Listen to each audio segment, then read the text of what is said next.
నేను డాక్టర్ ఉమ్రాన్ అండి, ఆయుష్ dental care. చాలా మంది అడుగుతా ఉంటారు, ఈ జ్ఞానవంతాలు అంటే ఏంటి సార్, అసలు ఎందుకు వస్తాయి అని. యాక్చువల్లీ ఎప్పుడైతే మనం స్టోన్ ఏజ్ లో ఉన్నామో వాళ్ళకి మ్యాండిబుల్స్ పెద్దగా ఉన్నాయి, అంటే కింద పెద్దవి ఉన్నాయి. వాళ్ళు తినే పదార్థాలు బాగా రా పదార్థాలు అన్నమాట. మనకి ఇప్పుడైతే ఎట్లయితే 32 పళ్ళు ఉన్నాయో వాళ్ళకి ఇంకా ఎక్కువ పళ్ళు ఉండేవి, 32 కంటే 40 పళ్ళు కూడా ఉండేవి అనమాట.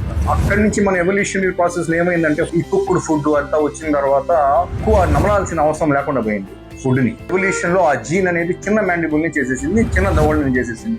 అది ఇంకా ఎవల్యూషనరీ ప్రాసెస్ లో ఆ జీన్ అది అందుకోలేదు. చాలా మంది ఉండదు జ్ఞానం, అక్కడ ప్లేస్ ఉండదు అనమాట. ఈ చిబ్బర్లు వస్తూ ఉంటుంది ఈ దవడ దగ్గర, పైన గాని కింద గాని వచ్చినప్పుడు అక్కడ ఇంకా దానికి స్థలం సరిపోక అటు పక్క రావడం ఇటు పక్క రావడం చేస్తూ ఉంటుంది. వచ్చినప్పుడు దాని చుట్టూ చిగురు లేదంటే దాని ముందు పన్ను కానీ వెనక పన్ను కూర్చోడము అవన్నీ జరుగుతూ ఉంటాయి.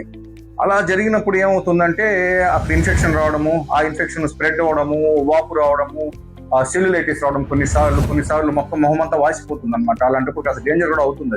కొన్నిసార్లు బ్రీదింగ్ కూడా ప్రాబ్లం అవుతుంది. సో ఇవన్నీ ఏంటంటే జ్ఞానదంతాలు అనేది యాక్చువల్లీ చాలా వరకు ఏదైనా ప్రాబ్లం చేస్తున్నాయంటే సర్జరీ చేసి తీసేస్తాము. కొన్ని చాలా లోపలు ఉంటే వాటికి బాగా ఎక్కువ సర్జరీ చేసి కుట్లని ఇవ్వాల్సి వస్తుంది. కొన్ని బయట ఉంటే అవి నార్మల్ గానే వచ్చేస్తాయి. సో జ్ఞానదంతాలు తీయించుకోవడం చాలా ఇంపార్టెంట్ అండి, ఏదైనా ప్రాబ్లం చేస్తుంటే అది. ఎస్.